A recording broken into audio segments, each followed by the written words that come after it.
E para analisar esse anúncio de hoje da Petrobras, temos um convidado agora aqui no Fast News, é o professor de Economia do IBMEC, Alexandre Pires. Professor, boa noite, obrigado pela presença mais uma vez. Boa noite, Vitor Brau. Quais as impressões, professor, sobre essa nova política de preços anunciada pela Petrobras? O senhor considera positiva a mudança? Olha, é uma volta ao passado, apesar do que disse o presidente, né? Ou seja, a política anterior tinha um aspecto discricionário e colocava na diretoria executiva e na presidência esse processo decisório, enquanto que a regra anterior criava ali uma referência objetiva em que nenhum dos diretores, nem a presidência e nem os governos poderiam interferir.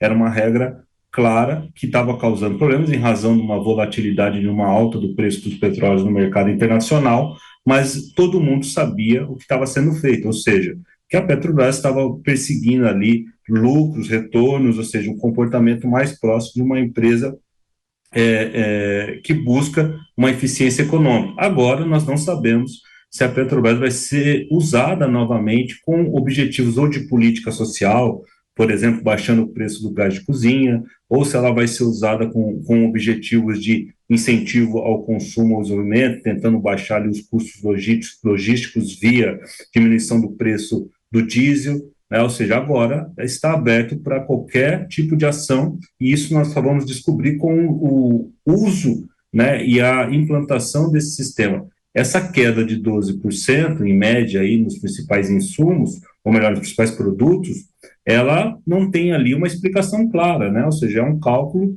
em cima ali daquelas duas variáveis que eles criam, né? A ideia de um custo alternativo e de um valor marginal, que é o que eles chamaram no comunicado, e nós não sabemos exatamente como isso foi calculado, né? Ou seja, o comunicado não diz qual é essa fórmula, logo o preço se torna imprevisível, e aí a informação que eles têm é de que esse reajuste vai se dar de tempos em tempos, segundo a avaliação da diretoria.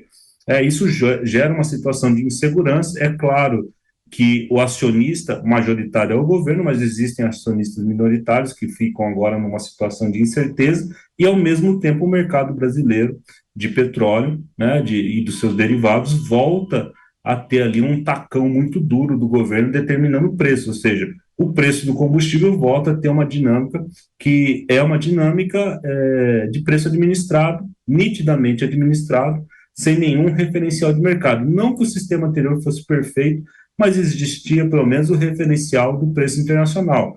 Nós não avançamos com uma política de clareza, nós poderíamos ter uma política que reivindicasse, digamos, que o lucro operacional da Petrobras convergisse com o lucro operacional das principais companhias petrolíferas que estavam expostas ao mercado, sobretudo as americanas. Não evoluímos para nada disso, evoluímos para essa linguagem nova, né, de valor marginal, custos alternativos, mas sem uma explicação de como vai funcionar essa fórmula, Vitor. Né? Muito pouco transparente o mecanismo, né? E até em linha com isso que o senhor está falando, professor, sobre como é nebuloso esse novo sistema, isso pode prejudicar, inclusive, ações da companhia. O senhor acredita nisso? Afinal de contas, é uma empresa de capital misto, né? Então, não é 100% estatal. Isso pode prejudicar economicamente a companhia nas ações da companhia. Afinal de contas, perde-se muita previsibilidade, né? Exatamente, agora fica uma postura aí dos acionistas que estavam posicionados comprando ações e agora podem começar a se desfazer das ações, porque o que é a informação? A informação é que os preços vão se achatar, logo o nível de retorno vai cair, quem investiu esperando um certo nível de retorno vai retirar esse investimento. Por outro lado, né, uma redução nas margens, caso não se cumpra ali o que está declarado, que é uma capacidade de investimento mantida, ou seja, caso essa capacidade de investimento caia, nós sabemos que a produção futura tende a cair, sendo que a demanda não para, a demanda por combustíveis continua crescendo, por energia, não tem como evitar isso. Então, ou a Petrobras tem capacidade de investir, lembrando que nós temos um déficit de refinarias que são ativos caríssimos para serem feitos, ou seja, se até hoje, com esses lucros que nós estávamos tendo, nós não conseguimos montar ali uma base de refinarias capazes de refinar o tipo de gás que nós estamos tirando ultimamente de petróleo, ou melhor, de petróleo, né? Então, como que nós vamos fazer isso com margens menores? E outra coisa, os importadores importam a preços internacionais. Se eles tiverem que competir com a Petrobras tendo preços arbitrários, eles não vão fazer importação e nós vamos ter ali uma redução dessa oferta. Ou seja, a tendência é desabastecimento, né? Ou seja, os preços não caem, mas falta o produto. Isso não é a solução mais atraente. Ou seja, então a Petrobras precisa ter uma política mais clara. Agora nós temos um novo governo, o governo vai manter essa política até onde der, como foi no passado, mas isso sim pode gerar um prejuízo lá na frente. Não existe milagre. O único jeito do combustível diminuir de preço no Brasil de modo sustentável é que nós tenhamos mais produção, mais oferta, né? Ou caso as pessoas consumam menos. Isso não é possível, então logo a oferta tinha que aumentar. E esse problema nós não vamos solucionar do dia para a noite, é só com mais refinaria, com mais extração, e aí sim nós vamos conseguir ter preços menores e sustentáveis no longo prazo.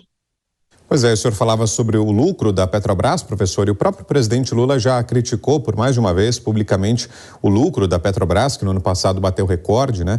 E o senhor imagina que esse caixa, essa gordura financeira que tem a Petrobras hoje, a tendência é que isso desapareça, que o governo aproveite justamente esses recursos para tentar manobrar politicamente o preço do combustível, professor? Então, já houve esse uso, né, tanto do lucro, dessas margens de lucro, para você fazer política social e econômica, e muitas vezes tentando fazer política inflacionária, né, política monetária, ou seja, relaxava na política monetária e aí puxava os preços dos combustíveis para baixo, tentando fazer com que a inflação caísse, né? Ou seja, essa redução agora vai ter de novo um efeito na inflação e isso acaba influenciando um preço básico da economia, que é a taxa de juros. Então, nós temos que ver como isso vai ser feito.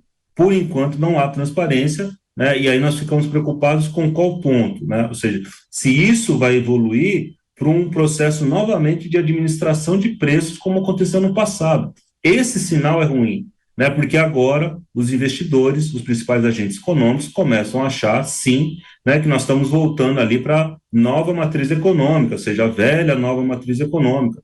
A tentativa de usar a discricionalidade do Estado e a capacidade do Estado de determinar certos preços para influenciar a dinâmica econômica. Isso é extremamente negativo, né? Espero que o governo veja isso e pelo menos dê clareza nesse mecanismo, e aí, dessa maneira, tentando manter uma certa capacidade de investimento e, claro, ver se a Petrobras consegue buscar essa autonomia de modo sustentável e não do jeito que está sendo falado agora, ou seja, tentando culpabilizar a Petrobras por questões de alto lucro. Nós temos que lembrar que esse lucro todo da Petrobras é revertido em dividendos, e o principal receptor dos dividendos é o seu principal acionista, que é o governo federal. Então, esses lucros estão indo para o Estado, que podem ser, e aí podem ser gastos de modo transparente para políticas públicas, né? Ou seja, por que não manter um mecanismo assim?